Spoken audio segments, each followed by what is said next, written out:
Salam əziz uşaqlar. Nağıllarımıza davam eləyirik. Bu gün sizə uşaqların hamısının tanıdığı, bəzilərinin inandığı, bəzilərinin inanmadığı bir adam haqqında danışacağam. Şaxta babadan danışacağam. Bəzi uşaqlar Şaxta babanın var olduğuna inanır, bəziləri isə ona inanmırlar. İndi nağılımıza qulaq asaq, görək Şaxta baba həqiqətən varmı? Beləliklə nağılımıza başlayırıq. Biri var idi, biri yox idi. Uzaq şimal ölkələrinin birində bir ailə yaşayırdı. Ailədə ata, ana, nənə, baba və Ayla adında balaca bir qız, Artur adında balaca bir oğlan yaşayırdı. Ailə çox mehriban ailə idi, çox gözəl uşaqlar var idi. Uşaqlar bir-birini çox sevirdilər.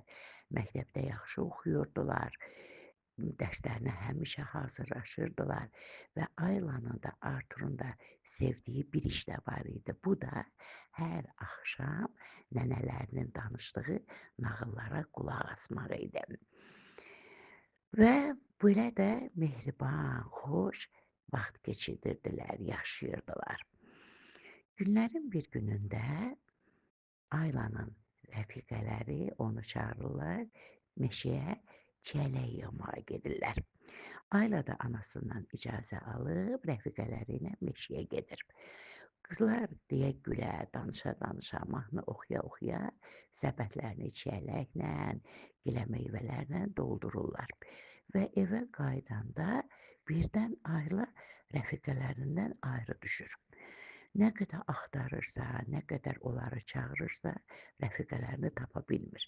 Nə qədər eləyirsə, onları tapa bilmir. Qızlar da nə qədər Aylanı çağırırlar, səsləyirlər, onlar da Aylanı tapa bilmirlər. Ayla yavaş-yavaş gəlib böyük bir ağacın altına çıxır və burada oturub gözləməyə başlayır. Çünki hava get-gedə qaralır. Ayla oturur, gözləyir, gözləyir və ağlamağa başlayır. Çünki çox qorxurdu. İndi sizə kimdən deyim, kimdən danışım? Şaxta babadan, uşaqların hamının sevdiyi Şaxta babadan. Meşənin, bu böyük meşənin dərinliyində Şaxta baba yaşayırdı.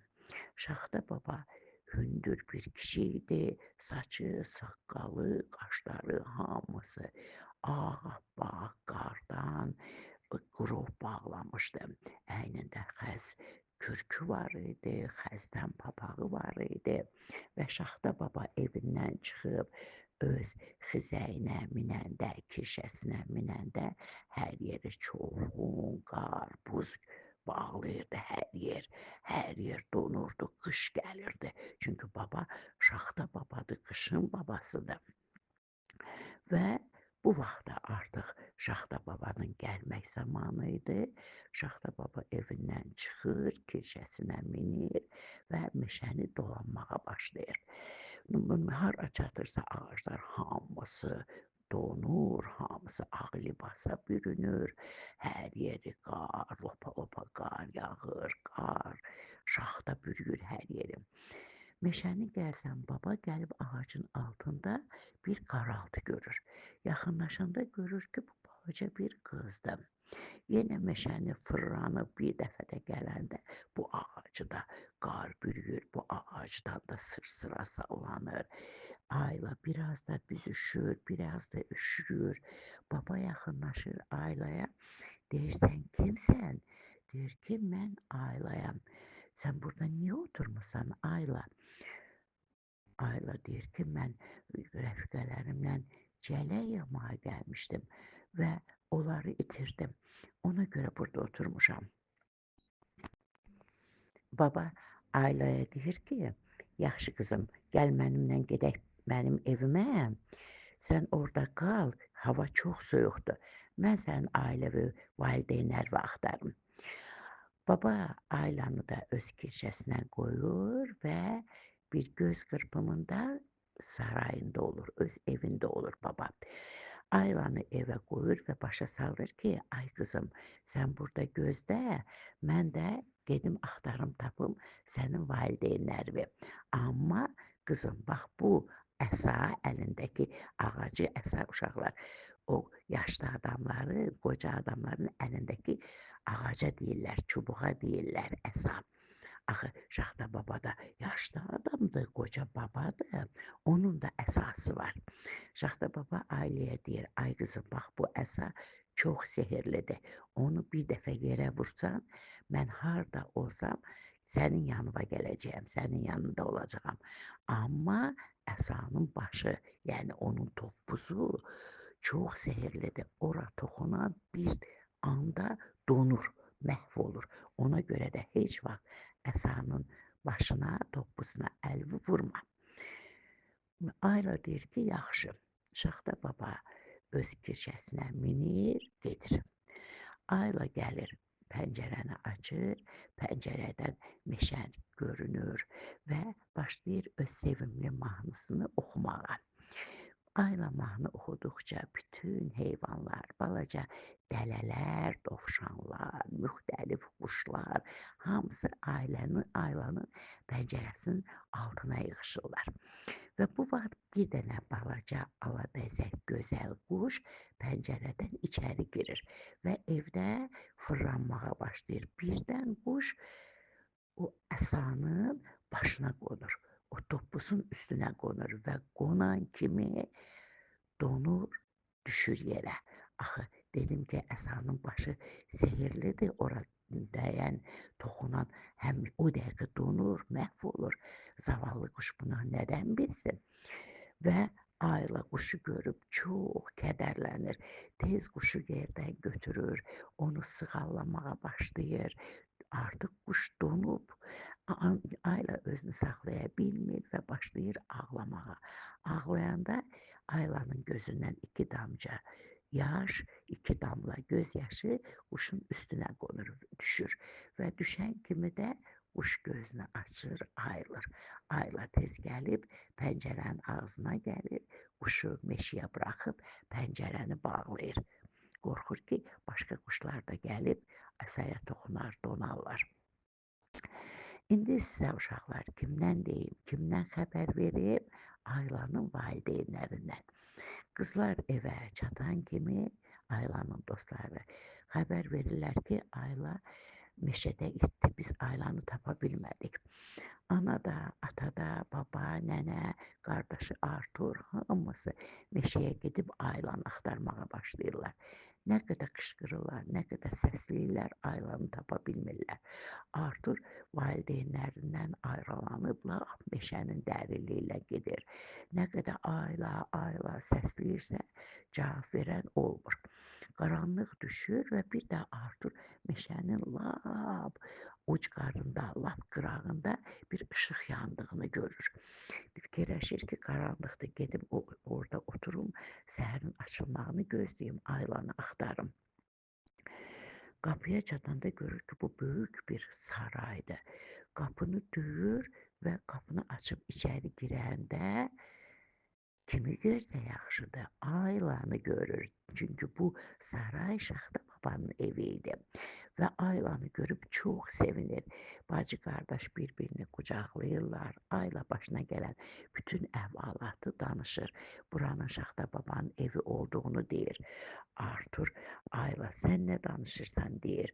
Nə Şaxta baba nə nağıllarda olur, biz səni axtarırıq. Ayla, yox, mən həqiqətən Şaxta babanı gördüm deyir. Bax, o əsanı görürsən, o Şaxta babanın əsasıdır. Özü də sehirlidir. Yerə vuran kimi Şaxta baba gəlir. Amma toppuzuna toxunmaq olmaz deyir Ayla. Çünki o sehirlidir. Artur yenə Aylaya inanmır.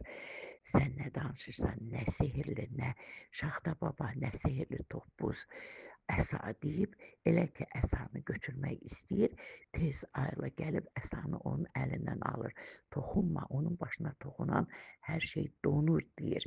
Və bu zaman birdən Aylanın əli çomağın, əsanın başına dəyir, toppuzuna dəyir və o dəqiqədə Ayla nə olur? Donub yerə düşür. ve bunu gören Arthur özünü itirir. Ne edeceğini bilmir. Ayla, Ayla deyip ne kadar bacısını tərpədirsə, Ayla ayılmır. Ayla Arthur donub.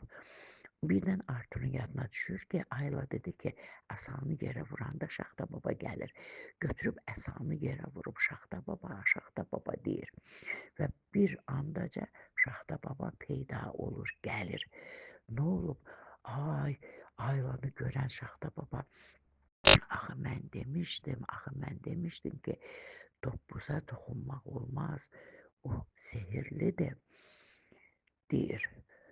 Arthur gözlərinə inanmır. Bir tərəfdən gözünün qabağında canlı Şaxta baba, digər tərəfdən də, o biri tərəfdən də donmuş bacısı yerə düşmüş Ayla.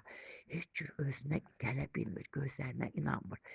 Ancaq yenə ağlaya-ağlaya Şaxta babaya yalvarır ki, mən bilmədim, məni başa salanda, mənə deyəndə Aylanın əli toxundu, ona kömək elə Şaxta baba, deyir. Şaxta baba Artura baxıb deyir ki, ağlamağa ehtiyac yoxdur. Ağlamaqla sən Aylaya kömək eləyə bilməzsən. Amma onu bu vəziyyətdən sən xilas eləyə bilərsən. Artur deyir, mən neynəməliyəm? Şaxta baba deyir, sən qorxmaz oğlansan, sən qoçaq oğlansan. Artur deyir, bəli, nə lazımdırsa mən edərəm. Deyir, onda qulaq as Artur. Uzaq şimal ölkələrində vəhşi marallar var.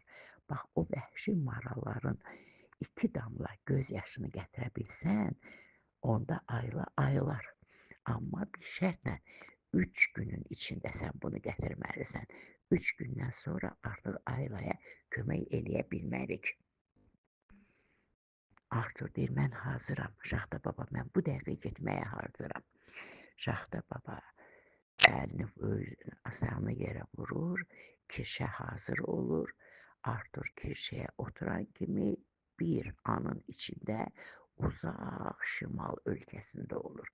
Hər tərəf dizə qədər bu qar, hər tərəf buz bağlayıb, hər şey donub, ağaclardan sırsıra sallanır, lopa-lopa qar yağır.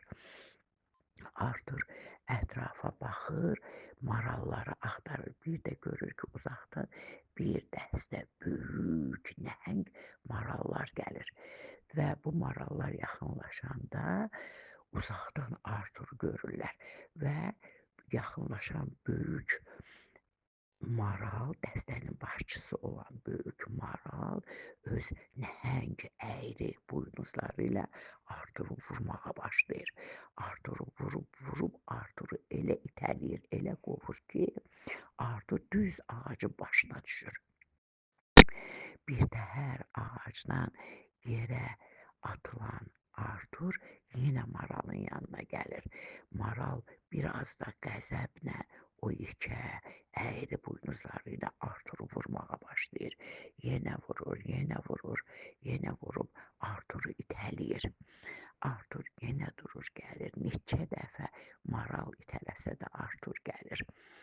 Və bir də Artur fikirləşir ki, artıq 2 gün keçdi. 2 gündür o heç cür maraldan göz yaşını ala bilmir. Marallar onu yaxına qoymurlar. Erkək maral onu heç bir marala yaxın qoymur. Vurur onu, qovur onu. Taqətdən düşmüş, yorulmuş Artur bir ağacın altında çox kədərli, çox qəmli oturur. Nə edəcəyini bilmir. Artıq 2 gün keçib. Axırıncı gün. Əgər bu axırıncı gündə o maralın göz yaşlarını ala bilməsə, artıq ailəyə kömək eləyə bilməyəcək. Qəmli oturub nə edəcəyini bilmir. Birdən başını qaldıranda görür ki, həmin yekə, nəhəng maral başının üstündə durur və maral insan kimi dil açıb, nə istəyirsən Artur, niyə çıxıb getmirsən? Artur marala baxıb, mənə sənin 2 damla göz yaşın lazımdır. Mənim bacım donub. Əgər 2 damla göz yaşı olmasa, onu mən bir dəfə həmişəlik itirərəm. Mənə kömək elə maral. Maral Artura baxır, ovucunu aç deyir. Artur ovucunu, əllərini açır və maral iri qara kipriklərini bir-birinə qırpıb 2 damla mirvari kimi göz yaşını Arturun ovucuna düşür. Artur tez əllərini, barmaqlarını yumur, tez göz yaşlarını ovucunda gizlədir, marala baş əyir, təşəkkür eləyib kirşəyə minir və yenə də bir anın içində Şaxta babanın sarayında olur. Şaxta baba Artura baxıb gülümsəyir.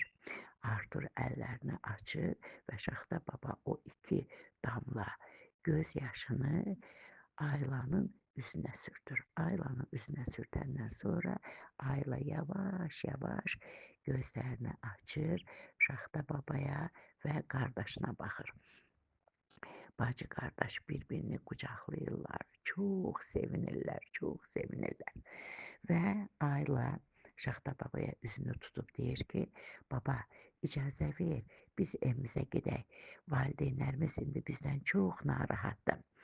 Şaxta baba, bəli, düz deyirsiz, artıq getmək vaxtıdır deyir və yenə asasını yerə vurur, kirşə hazır olur. Bu dəfə kirşə çox bəzəkli, gözəl bir kirşə olur və yenə əsanı yerə vurur. Bu zaman artıq Aylanın əynində qırmızı, qalın kürk, başında qırmızı qalın papaq, Arturun əynində göy yaraşıqlı kürk, başında göy qəşəng papaq, kirşəyə otururlar. Yenə baba çomağını yerə vurur. Bu zaman çoxlu hədiyyələr, hədiyyə bağlamaları, onları da kirşəyə yerləşdirirlər. Yenə baba çomağını yerə, əsasını yerə vurur. Bu vaxt isə Aylanın səbəti hazır olur. Meşəyə çiyələk yığmağa getdiyi səbəti hazır olur. Baba səbəti Aylaya verəndə tapşırır ki, Ayla, səbəti indi açmaq olmaz. Səbəti evə gedəndə hədiyyələri paylayandan sonra süfrəyə qoyub açarsan. Artur da, Ayla da babaya təşəkkür eləyirlər, babaya baş əyib təşəkkürlərini bildirirlər və yola düşürlər. Yenə bir göz qırpımında öz məhəllələrinə çatırlar. Kirşədən düşəndə ətrafa baxıb görürlər ki, bütün evlərdən işıqlar yanır, musiqi səsi gəlir. Axı bayramdır, dekabrın son günləridir, yeni il gəlir. Amma onların evlərində işıq yanmır, heç bir səs yoxdur. Uşaqlar şən halda tez evə girirlər, işığı yandırırlar. Baba da, nənə də, ata da, ana da uşaqları görüb çox sevinirlər, çox sevinirlər. Onların əyinlərindəki gözəl paltarlarını görüb təəccüb eləyirlər. Ayla da, Artur da bir-birinə imkan vermədən tez-tez Şaxta babanın gördüklərini, Şaxta babanın həqiqətən olduğunu, onlara çox kömək elədiklərini deyirlər və gətirdikləri hədiyyələri bir-bir ataya, anaya, nənəyə, babaya paylayırlar. Bu hədiyyələrin onlar üçün Şaxta babanın göndərdiyini deyirlər. Ata, ana, nənə, baba çox sevinirlər ki, Artur da, Ayla da sağ-salamat gəldilər. Həm də necə gəldilər? Şaxta babanı şəxsən görüblər. Şaxta baba onlara nə qədər hədiyyələr verib. Hətta atanı, ananı da, nənəni, babanı da yaddan çıxartmayıb. Onlara da hədiyyələr göndərib. Çox sevindilər və Ayla səbətini çiyələk yığmağa, göbələk yığmağa getdiyi səbətini gətirib süfrəyə qoyanda, səbəti açanda nə görsələr yaxşıdır. Səbətin içində çox gözəl piroqlar, şirniyyat, konfet, o səbətdən götürüb süfrəyə yığdıqca səbət yenə dolurdu. Müxtəlif meyvələr, müxtəlif uşaqların çox sevdiyi limonadlar yenə süfrəyə düzürdülər. səbət yenə dolurdu. Çox müxtəlif salatlar, uşaqların sevdiyi yeməklər. Demə səbət sehrli səbət imiş. Süfrəyə yığdıqca səbət yenə dolurdu. Onlar süfrəyə yığdıqca səbət yenə dolurdu və nəhayət çox gözəl bayram süfrəsi açıldı. Hamı, bütün ailə bayram süfrəsinin ətrafında oturdular. Şən, deyib, gülüb, çox gözəl bayram keçirdilər. Sizə də uşaqlar gözəl bayramlar keçirtməyi, bayramlar qarşılamağı, valideynlərinizlə, bütün sevdiyiniz adamlarla bir yerdə olmağı arzulayıram. Arzulayıram ki, qarşıdan gələn yeni il özü ilə xoşbəxtlik, sevinc, ruzi, bərəkət gətirsin və siz də öz əzizlərinizi, sevdiklərinizi təbrik etməyi, onlara hədiyyə verməyi unutmayın. Bilirsiniz uşaqlar, ən gözəl hədiyyə nədir? Ən gözəl hədiyyə ən çox sevdiyin adamları, ata olsun, ana, bacı, qardaş, nənə, baba, dost, kim olur olsun, ən çox sevdiyin adamları möhkəm qucaqlayıb öpürsən, mən səni çox sevirəm, yaxşı ki varsan demək ən gözəl hədiyyədir və sizə həyatda ən gözəl hədiyyələri arzulayıram. Bununla da nağılımız burada bitdi. Sizə gözəl, şən bayramlar arzulayıram. Gecəniz xeyrə qalsın, yuxunuz şirin olsun.